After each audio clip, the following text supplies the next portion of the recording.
तेरी यादों में हम बाबा यूं खोए खोए रहते हैं। जिगर में प्यार तुम्हारा संजोए रहते। ఓం శాంతి. అవ్యక్త చింతన 31వ ఎపిసోడ్. ఈరోజు మనం 7/4/2024 ఆదివారం రోజు జరిగిన అవ్యక్త మురళి యొక్క చింతన చేస్తున్నాము. ఈ మురళి యొక్క రివైజ్ డేటు 1 మార్చ్ 1999. మురళి యొక్క హెడ్డింగు సంపూర్ణ పవిత్రంగా తయారై సంస్కార మిలనం జరుపుకోవడమే సత్యమైన హోలీ. బాబా మనందరికీ కూడా ఈనాటి కలియుగంలో జరుగుతున్న అన్ని పండుగల యొక్క ఆధ్యాత్మిక రహస్యం తెలియచేశారు. ఈ పండుగల యొక్క ఆధ్యాత్మిక రహస్యం తెలియజేయడం ద్వారా కూడా మనం బాబా యొక్క సందేశాన్ని ఇచ్చే ప్రయత్నం చేస్తూ ఉంటాం. అది శివరాత్రి కావచ్చు, దసరా, దీపావళి, రాఖీ, ఇంకా హోలీ, ఇలా. అయితే బాబా ఈ మురళిలో డ్రామా యొక్క అద్భుతమైన రహస్యాన్ని మనకి వివరించారు. ఈ మురళి మనం వింటూ ఉంటే మనలో చాలా ఉమంగ ఉత్సాహాలు వస్తాయి. అంతేకాదు, పురుషార్థం కాకుండా తీవ్ర పురుషార్థం చేయడానికి ధైర్యం లభిస్తుంది. ఎప్పుడైతే మనలో ధైర్యం ఉంటుందో అప్పుడు బాబా 1000 అడుగుల సహాయం చేయడానికి బంధింపబడి ఉంటారు. డ్రామా యొక్క అద్భుత రహస్యాన్ని మనం తెలుసుకున్నప్పుడు మన సంతోషానికి అవధులు ఉండవు. మామూలుగా ఆలోచిస్తే డ్రామా అనే పదం చాలా మహత్వం కలిగి ఉంది. బాబా ఇచ్చే జ్ఞానం అవినాశి. బాబా ఇచ్చే జ్ఞానం చాలా శక్తివంతమైనది మరియు చాలా గొప్పది. ఎప్పుడైనా ఎవరైనా సరే గొప్ప వస్తువులను, అత్యధిక ఖరీదైన వస్తువులను ఉపయోగించే విషయంలో చాలా జాగ్రత్త తీసుకుంటారు. ఆచితూచి ఉపయోగిస్తారు. మరి బాబా జ్ఞానం కూడా అత్యంత విలువైనది. ఈ అత్యంత విలువైన జ్ఞానంలో అత్యంత శక్తివంతమైన పాయింట్ డ్రామా జ్ఞానం. ఈ డ్రామా జ్ఞానాన్ని మనం ఏ విధంగా ఉపయోగించుకుంటున్నాం అనేది చింతన చేసుకోవాలి. డ్రామా గురించి బాబా ఏం చెప్పారు, ఏ పరిస్థితుల్లో చెప్పారు, ఎవరికి చెప్పారు, ఎలా చెప్పారు అనే విషయాలను మనం బుద్ధి ద్వారా గ్రహించి ఈ డ్రామా జ్ఞానాన్ని మన వ్యక్తిగత పురుషార్థంలో ఉపయోగించాల్సి ఉంటుంది. మనం ఎలా అర్థం చేసుకున్నప్పటికీ బాప్దాదా చెప్పారు, ఈ డ్రామా చాలా అద్భుతంగా తయారు చేయబడి ఉంది. బాబా చెప్పిన డ్రామా జ్ఞానంలోని ముఖ్యమైన పాయింట్ ఏమిటి అంటే డ్రామా కళ్యాణకారి. డ్రామా ఎలా ఉంది? కళ్యాణంతో నిండి ఉంది. ఏది జరిగిపోయిందో అది కళ్యాణమే, జరుగుతున్నది ఇంకా కళ్యాణము, జరగబోయేది ఇంకా ఇంకా కళ్యాణము. ఈ విధంగా డ్రామా తయారు చేయబడి ఉంది. నిన్నటి ఎపిసోడ్లో మనందరం అవ్యక్త చింతన చేసాం. బాబా చెప్పారు మనసా సేవకు విధి ఏమిటి అని. బాబా సమాధానం ఏం చెప్పారు? దీనికి జవాబు అనంతమైన వైరాగ్య స్థితి. అనంతమైన వైరాగ్య స్థితితో అత్యంత ఉన్నతమైన పరంధామంలో అత్యంత ఉన్నతుడైన బాబా పక్కన కూర్చుని విశ్వంలో దుఃఖము అశాంతితో అలజడి చెందుతున్న మీ తోటి ఆత్మలకు దయాదృష్టిని, వైబ్రేషన్స్ను ఇవ్వండి అని బాబా చెప్పారు. అత్యంత ఉన్నతమైన ధామమైన పరంధామంలోకి వెళ్ళాలన్నా, బుద్ధి ద్వారా వెళ్ళాలనుకున్నా, అత్యంత ఉన్నతుడైన శివ పరమాత్మను స్మృతి చేయాలన్నా, ఈ అత్యంత ఉన్నతమైన జ్ఞానాన్ని కూడా మనం అత్యంత ఉన్నతంగా ధారణ చేయాలి. అప్పుడు మాత్రమే మన బుద్ధి అనే విమానం ద్వారా అత్యంత ఉన్నతమైన లోకానికి వెళ్ళగలుగుతాం. ఎప్పుడైతే మన స్థితి అత్యంత ఉన్నత స్థితి అయి ఉంటుందో అప్పుడు ఈ డ్రామా యొక్క అద్భుతమైన రహస్యాలన్నీ కూడా మనకి సంపూర్ణంగా అర్థమవుతాయి. మనం కొద్ది జ్ఞానంతో సాధారణ రూపంలో డ్రామాలో అలా ఉంది అంటూ ఉంటాం. డ్రామాలో ఉంటే జరుగుతుందిలే అంటాం. ఇంకా రకరకాల రూపాలలో మనం ఈ డ్రామా జ్ఞానాన్ని మాట్లాడుకుంటూ ఉంటాం. కానీ బాబా చెప్పింది అయిపోయిన తర్వాత ఇది డ్రామా అనాలే తప్ప జరుగుతున్నప్పుడు కానీ జరగబోయే ముందు కానీ డ్రామా అనే పాయింట్ని ఉపయోగించకూడదు. మరి ఈరోజు ఈ ఎపిసోడ్లో ఈ డ్రామా ఎంత అత్యంత ఉన్నతంగా తయారు చేయబడింది, కళ్యాణకార్యంగా తయారు చేయబడింది అనే విషయాల గురించి చింతన చేద్దాం. బాబా చెప్పిన ఒక్కొక్క మహావాక్యము వింటూ ఉంటే మన మనస్సు పులకరించిపోతుంది. కాబట్టి ఈరోజు ఈ ఎపిసోడ్ని పూర్తిగా సంలగ్నతతో బాబా స్మృతిలో, బాబా టీచర్గా అయ్యి నేను ఈశ్వరీయ విద్యార్థిని, బాబా నాకు టీచ్ చేస్తున్నారు, బోధిస్తున్నారు అనే స్మృతితో విందాము. బాబా చెప్పింది మీ అదృష్టము ఈ డ్రామాలో ఎలా తయారు చేయబడి ఉందో ఒక్కసారి ఆలోచించండి. రాజ్యాధికారి స్వరూపంలో మీకంటే ఉన్నతమైన వారు లేరు. పూజ రూపంలో కూడా మీ అంత ఉన్నతమైన వారు లేరు. మహిమ విషయంలో కూడా మీకంటే ఉన్నతమైన వారు లేరు. అసలు పూర్తి కల్పం లెక్కతో చూస్తే నిర్విఘ్న అఖండ స్థిరమైన రాజ్యం నడిచేది మీ ఒక్కరిదే. ఇప్పటి సంగమ యుగంలో కూడా పరమాత్మ వారసత్వానికి మీరే అధికారులు. పరమాత్ముని మిలనానికి కూడా మీరే అధికారులయ్యారు.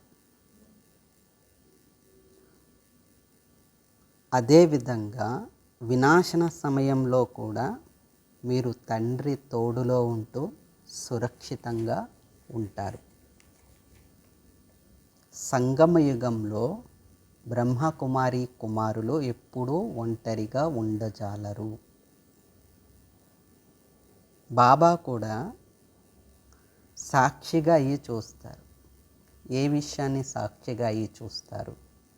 ఈ డ్రామా యొక్క అద్భుత రహస్యాలు ఏమిటి అనేవి ఇప్పుడు మనం చింతన చేద్దాం. బాప్దాదా చెప్తున్నారు, ఈరోజు బాప్దాదా నలువైపులా ఉన్న తమ హోలీయెస్ట్ అంటే అత్యంత పవిత్రమైన హయ్యెస్ట్ అంటే అత్యంత ఉన్నతమైన పిల్లలను చూస్తున్నారు. మీరందరూ ఉన్నతాతి ఉన్నతుడైన తండ్రికి పిల్లలు. మనం ఎవరి పిల్లలం? ఉన్నతాతి ఉన్నతుడైన తండ్రి యొక్క సంతానం. మొత్తం 5000 సంవత్సరాల కల్పాన్నంతా తిరిగి చూడండి. మనం పంచస్వరూపాల అభ్యాసం చేస్తూ ఉంటాం కదా. అనాది జ్యోతి స్వరూపం, ఆది దేవతా స్వరూపం, మధ్యలో పూజ్య స్వరూపం, సంగమయుగంలో బ్రాహ్మణ స్వరూపం, అంతిమ సమయంలో ఫరిస్తా స్వరూపం. ఇలా పూర్తి కల్పం యొక్క లెక్కతో తిరిగి చూడండి. అందరికంటే ఉన్నతమైన పదవి గలవారు మీకంటే మరెవ్వరూ కనిపించరు. రాజ్యాధికారి స్వరూపంలో కూడా మీకంటే ఉన్నత రాజ్యాధికారులు ఎవ్వరూ లేరు. అదేవిధంగా పూజ జరిగే విషయంలో కూడా, మహిమ జరిగే విషయంలో కూడా పిల్లలైన మీకు ఎంత విధిపూర్వక పూజ జరుగుతుంది అంటే అంతకంటే ఇంకా ఎవరికి కూడా జరగదు. మరి ఇంత శ్రేష్టముగా ఉన్నటువంటి మీ భాగ్యాన్ని ఇమర్జ్ రూపంలో స్మృతిలో ఉంచుకుంటున్నారా? ఇది ఎంతటి అద్భుతమైనది. ఈ సమయంలో మీ పూజ్య స్వరూపాన్ని ఈ జ్ఞానం ద్వారా తెలుసుకున్నారు, చూస్తున్నారు కూడా. మనందరం కూడా ఈనాడు దేవాలయాలలో, మందిరాలలో ఉన్న దేవతామూర్తులను చూసినప్పుడు మనకి ఏ స్మృతి కలుగుతుంది? నా స్మృతి చిహ్నానికి భక్తులు పూజ చేస్తున్నారు. అంటే జ్ఞానం ప్రకారం మనం అర్థం చేసుకున్నామా, స్థితి ప్రకారం ఇది అర్థం చేసుకుంటున్నామా అనేది చింతన చేయాలి. మన యొక్క స్థితి ఎప్పుడు దాత స్వరూపంలో ఉండాలి, దాతలుగా అయి ఉండాలి అంటారు బాబా. మీరు దాత పిల్లలు, మాస్టర్ దాతలుగా అయ్యి మీ భక్తుల మనోకామనలను, సత్యమైన మనోకామనలను పూర్తి చేయండి అంటారు బాబా. ఆ విధంగా మీ పూజ్య స్వరూపాన్ని తెలుసుకున్నారు, చూస్తున్నారు. బాబా చెప్పారు, ఇది ఎంత అద్భుతమైన ఆట కదా. అవునా కదా? అన్నిటిలో కూడా మనమే ఫస్ట్. ఏ సబ్జెక్ట్లో చూసినా, ఏ ప్రాంతంలో చూసినా, ఏ విధంగా చూసినా బాబా పిల్లలమైన మనం ఫస్ట్లో ఉన్నామా లేదా? ఈ ఉమంగం ఉంటుందా?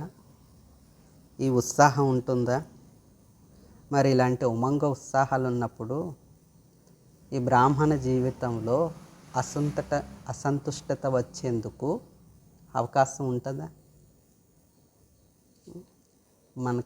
మనం చిన్న చిన్న విషయాల్లో పోల్చుకుంటూ, నాకు ఇది తక్కువ, నాకు అది ఇంకా రాలేదు, నాకు ఈ ప్రాప్తి లేదు అనుకుంటాం. కానీ బాప్దాద ఏం చెప్తున్నారు? తయారు చేయబడిన, జరగబోయేది, జరిగిపోయినది మనకి చాలా వివరణాత్మకంగా అర్థమయ్యే విధంగా మనకి తెలియచేస్తున్నారు. ఇంకెంతకంటే అద్భుతమైన ఆట ఇంకేదీ ఉండదు. బాబా చెప్పారు, రాజ్యం యొక్క లెక్కతో కూడా పూర్తి కల్పంలో నిర్విఘ్న, అఖండ, స్థిరమైన రాజ్యం ఆత్మలైన మీ ఒక్కరిదే నడుస్తుంది. మొత్తం కల్పంలో ద్వాపరయుగం నుండి రాజులుగా కూడా చాలామంది అవుతారు. కానీ విశ్వరాజులైన మీ రాయల్ పరివారం అన్నిటికంటే శ్రేష్టమైనది. బాబా ఈ రాయల్ పరివారం గురించి కూడా రహస్యం చాలా మురళీల్లో తెలియచేశారు. విశ్వ మహారాజు యొక్క కుటుంబం, రాయల్ పరివారం అని ఏదైతే బాప్దాదా చెప్తారో, వారికి విశ్వ మహారాణికి ఏవైతే ప్రాప్తులు ఉంటాయో అక్కడ అవన్నీ సమానంగా ఉంటాయి. కాకపోతే విశ్వ మహారాణి సింహాసనాలలో కూర్చుంటారు, వీరు పక్కన కూర్చుంటారు, అంతే తేడా. విశ్వ మహారాజుకి విశ్వ మహారాణికి ఏదైతే గౌరవం లభిస్తుందో అక్కడ నియమాల అనుసారంగా అదే గౌరవం, అదే ప్రాప్తి అన్నీ కూడా రాయల్ పరివారానికి లభిస్తాయి. కాబట్టి బాబా ఏమంటున్నారు, మీ రాయల్ పరివారం అంటే మీ కుటుంబం కూడా ఉన్నతాతి ఉన్నతమైనదే, శ్రేష్టమైనదే. కాబట్టి మనం ఒకసారి చింతన చేస్తే రాజ్యంలో మనమే హయ్యెస్ట్, పూజ్య స్వరూపంలో మనమే హయ్యెస్ట్. అదేవిధంగా కుటుంబ పరంగా చూస్తే మన కుటుంబమే హయ్యెస్ట్. ఇంకా పూర్తిగా అయిపోలేదు, బాబా ఇంకా మన యొక్క హయ్యెస్ట్ గురించి చెప్తున్నారు. ఇప్పుడు సంగమ యుగంలోకి రండి. ఈ సంగమ యుగంలో పరమాత్మ వారసత్వానికి అధికారులం. మనం అడగవలసిన పని లేదు, మనం అధికారి పిల్లలం, మనం తీసుకోవడానికి నిమిత్తమై ఉన్నాం. ఎప్పుడైనా మనం అమృతవేళ యుగంలో బాబా నాకు శాంతినివ్వండి, బాబా నాకు సుఖాన్ని ఇవ్వండి, బాబా నాకు ఇది ఇవ్వండి అని అడుగుతున్నామా? ఏం చేస్తాం? ఏమైనా అడుగుతామా? బాబాని అడుగుతామా? దీనంగా అడగం. బాబా ఇది ఇవ్వండి, అది ఇవ్వండి అని అడగం. అధికారంతో తీసుకుంటాం. బాబా యొక్క గుణాలని, శక్తులని గ్రహిస్తాం, బుద్ధి ద్వారా స్వీకరిస్తాం.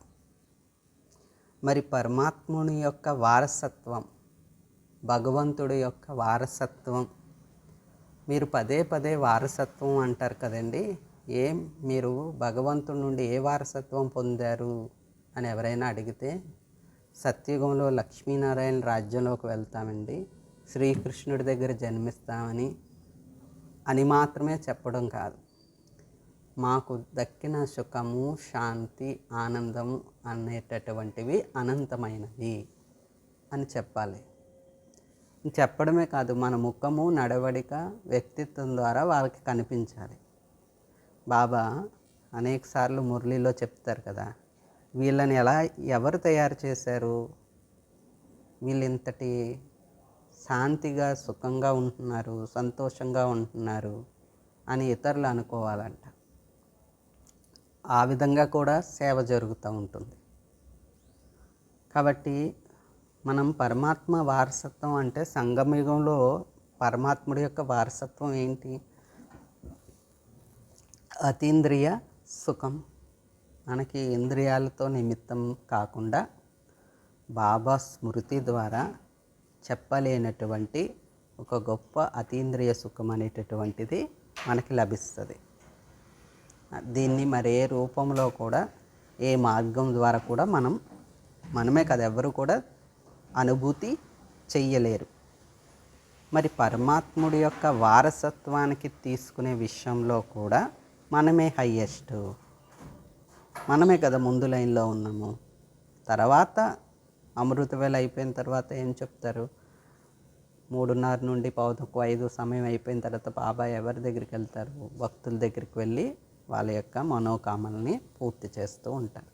కాబట్టి సంగమయుగంలో బాబా నుండి వారసత్వాన్ని తీసుకోవడంలో కూడా మనమే హయ్యెస్ట్. అంతేకాదు పరమాత్మ మిలనానికి కూడా మనం అధికారులం.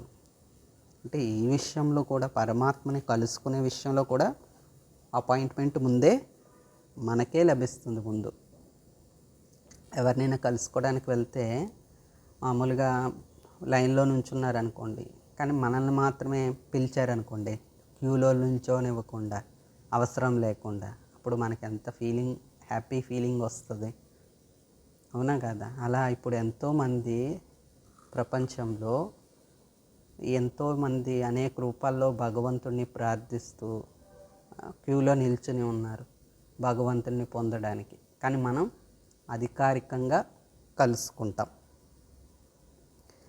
కాబట్టి బాబా చెప్తున్నారు, పరమాత్మ ప్రేమకు అధికారులు పరమాత్మ పరివారానికి చెందినవారు ఇక మరెవరైనా ఉన్నారా? మీరే కదా. మరి ఈ విషయంలో కూడా మీరే హైయెస్ట్.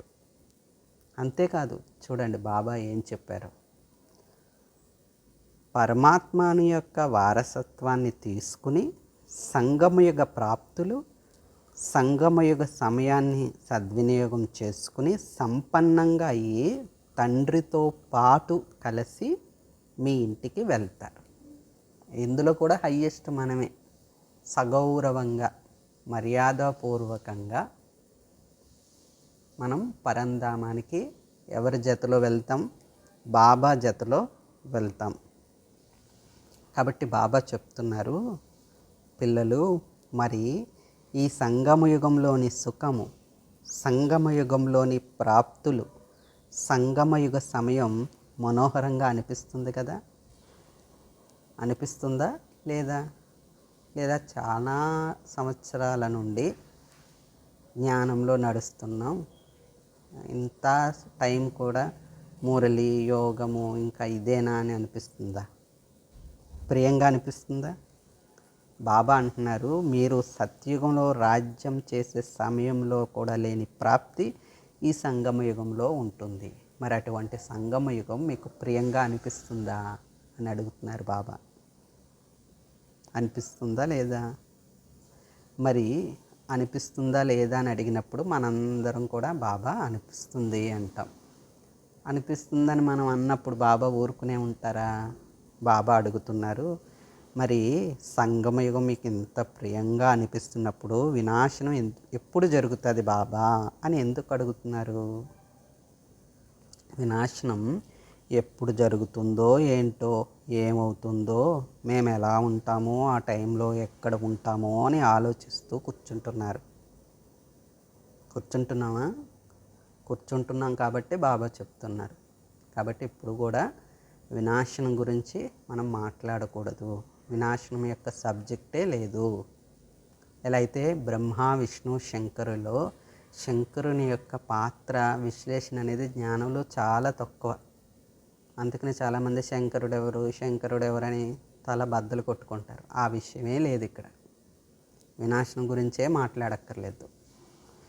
బాప్దాదా అంటున్నారు, ఎక్కడ ఉన్నా అంటే వినాశన సమయంలో, బాప్దాదా వినాశన సమయం గురించి చెప్తున్నారు. మీరు ఎక్కడ ఉన్నా స్మృతిలో ఉంటారు, ఒంటరిగా ఉండరు. బాబా స్మృతిలో ఉంటారు, బాబాతో పాటు ఉంటారు. సాకారంలో లేక ఆకారంలో తండ్రితో పాటు ఉన్నప్పుడు మీకేమీ అవ్వదు. మీకేమీ అవ్వదు అంటే స్థూలంగా కాదు.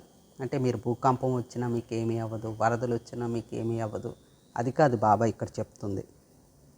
బాబా చెప్తున్నారు, మీకు ముందుగా ఒక కథ వినిపించాం కదా, పిల్లలు బట్టీలో ఉంటూ కూడా సురక్షితంగా ఉన్నాయి, కాలిపోలేదు అనే ఒక కథ చెప్తారు. ఇటుకల బట్టీలో పిల్లి కోనల్ని పెడుతుంది.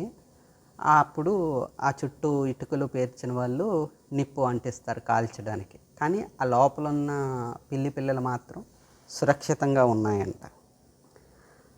అలా పరమాత్మ పిల్లలైన మీరు ఎవరైతే తండ్రి తోడులో ఉంటారో వారు సురక్షితంగా ఉంటారు, వాళ్ళకి ఏమీ అవ్వదు. అంటే స్థితి ప్రకారం. ఒకవేళ వినాశన సమయంలో మీ బుద్ధి మరెక్కడైనా తిరుగుతూ ఉంటే ఎంతో కొంత సెగ తగులుతుంది. ఆ వినాశనం యొక్క ప్రభావం మనసుకి తగులుతుంది అంటున్నారు బాబా. అలా కాకుండా తండ్రితో కంబైన్డ్గా ఉంటే, ఒక్క సెకండ్ కూడా ఒంటరిగా లేకుండా ఉంటే సురక్షితంగా ఉంటారు. అర్థమైందా? వినాశనం గురించి కూడా ఆలోచించవలసిన అవసరం లేదు. మన పని కావచ్చు, మన బాధ్యత కావచ్చు, ఏంటది? బాబా స్మృతిలో ఉండటం. మరి చాలామంది ఏమనుకుంటారంటే, ఏం చేయాలి, ఒంటరిగా ఉంటున్నాము, చేయవలసిన పని అయితే చాలా ఉంది అని భావిస్తూ ఉంటామంట. భావిస్తున్నాము. లౌకికంలో కావచ్చు, అలౌకికంలో కావచ్చు, కుటుంబంలో ఉండేవారైనా, సెంటర్లో ఉండేవారైనా. ఇప్పుడు ఎందుకంటే సేవా కేంద్రాలు కూడా చాలా విస్తారమైనవి కాబట్టి ఒక్కొక్క సేవా కేంద్రంలో కూడా ఒక నిమిత్త బ్రాహ్మణి మాత్రమే ఉండాల్సిన పరిస్థితి వస్తుంది. సేవ బేహద్దులోకి వెళ్తుంది కాబట్టి మనకి ఏమనిపిస్తుందంటే ఒంటరిగా ఉన్నాం కదా, ఇంత పని చేయాలి, సేవ చేసుకోవాలి, చాలా పని ఉందని భావిస్తాం. ఇలా భావించినప్పుడు పని అవుతుందో లేదో తెలియదు, కానీ ముందు ఏమవుతుంది, అలసిపోతాం. బాబా అడుగుతున్నారు, తండ్రిని మీ సాథీగా ఎందుకు చేసుకోవటం లేదు? 2 భుజాల గలవారినే సాథీగా చేసుకుంటున్నారు, 1000 భుజాల గలవారిని తోడు చేసుకోవట్లేదు. ఎవరు ఎక్కువ సహయోగం ఇస్తారని మీరు అనుకుంటున్నారు? 1000 భుజాలు గలవారా లేక 2 భుజాలు గలవారా అని బాబా అడుగుతున్నారు. ఇటువంటి పాయింట్లు మనం చింతన చేస్తూ ఉన్నప్పుడు లేదా చర్చించుకుంటూ ఉన్నప్పుడు కొంతమంది అనుకోవచ్చు, అంటే ఇవి వినడానికి బాగుంటాయి కానీ ఎవరు లేకపోతే, హ్యాండ్స్ లేకపోతే పని ఎలా జరుగుతుంది అని అనుకోవచ్చు. కానీ బాప్ దాదా చెప్పిన యొక్క ఈ మధుర మహావాక్యాల యొక్క అద్భుతమైన రహస్యాన్ని మనం తెలుసుకోవాలి. ఎప్పుడైతే 1000 భుజాల గలవాడిని మనం తోడుగా పెట్టుకుంటామో అప్పుడు తప్పకుండా చేయించేవారైన బాబా తోడు ఉంటుంది, కాబట్టి చేసేవారు కూడా వస్తారు. ఈ పని ఎలా అయిపోయింది అని మనకే ఆశ్చర్యం కలిగే విధంగా జరిగిపోతుంది. అందువలన మనం చింతన చేసుకుంటూ ఉండాలి. ఎప్పుడూ కూడా ఒంటరిగా అవ్వకూడదు, కంబైన్డ్ రూపంలో. అంటే వినాశనం జరుగుతున్నప్పుడు నేను కంబైన్డ్ రూపంలో ఉంటాను అంటే అది జరిగే పని కాదు. ఇప్పుడు లేకున్నా మరెప్పుడు లేదు అని మనం స్లోగన్ కార్డు తగిలిస్తాం. మరి ఎప్పుడు కంబైన్డ్గా ఉండాలి? సంగమయుగం అయిపోయాక కంబైన్డ్గా ఉంటామా? ఈ సంగమయుగం అంతిమ క్షణం వరకు బాబాతో మనందరం ఎవరికి వాళ్ళు స్వయం మేరా బాబా, మీఠా బాబా, ప్యారా బాబా, శుక్రియా బాబా, హాజీ బాబా అనాలా లేదా? ఎందుకంటే ఈ డ్రామా చూడండి ఎంత అందంగా తయారు చేయబడిందో. అన్నింట్లోనూ ఫస్ట్ మనమేనంట. మరి ఇంతకంటే భాగ్యం ఇంకేం కావాలి? బాబాను కలుసుకోవడంలో మనమే ఫస్ట్, ఆయనతో మాట్లాడడం మనమే ఫస్ట్, ఆయన నుండి ప్రాప్తులు తీసుకోవడంలో మనమే ఫస్ట్, తిరిగి పరంధామంలోకి ఆయనతో పాటు వెళ్ళే టైంలో కూడా మనమే ఫస్ట్. ఇన్ని ఫస్ట్లు ఉంటే ఇంకా ఎంత హ్యాపీగా ఉండం మనం. కాబట్టి చూడండి డ్రామా ఎంత అద్భుతంగా తయారు చేయబడిందో. ఈ డ్రామాలోని అద్భుత రహస్యాన్ని మనం అర్థం చేసుకోవాలి. హిందీలో చెప్తారు, రాజు తెలుసుకున్న వాళ్ళు నారాజు అవ్వరు. అంటే రహస్యం తెలుసుకున్న వాళ్ళు ఎవ్వరు కూడా అసంతృప్తి చెందరు, నిరాశపడరు. ఈ రహస్యాన్ని బాబా మనకి ఓపెన్గా చెప్తున్నారు. కానీ మనకు ఓపెన్ హార్ట్గా, విశాల హృదయంగా చేసుకుని బాబా జ్ఞానాన్ని అర్థం చేసుకుని మనం ముందుకు వెళ్ళాలి. బాబా ఏం చెప్పారు? సంగమయుగంలో బ్రహ్మ కుమారులు ఎప్పుడూ ఒంటరిగా ఉండరు. మరి మనం ఎందుకు ఒంటరిగా ఉంటున్నాం అనుకుంటున్నాము? ఎందుకు ఆ ఫీలింగ్ వస్తుంది? మరి మనం ఒంటరిగా అయినప్పుడు బాబా ఏం చేస్తూ ఉంటారు? శివబాబా ఏం చేస్తారు? బ్రహ్మబాబా ఏం చేస్తారు? ఇలాంటి మహావాక్యాలతో నెక్స్ట్ ఎపిసోడ్లో మనం కలుసుకుందాం. ఇది ఈరోజు తాలూకా ఎపిసోడ్, డ్రామా యొక్క అద్భుత రహస్యం. ఆత్మిక తండ్రికి ఆత్మిక పిల్లల యొక్క ఈశ్వరీయ మధుర స్మృతులు, శుభోదయం మరియు నమస్తే. బాబా నమస్తే. अच्छा, ओम शांति.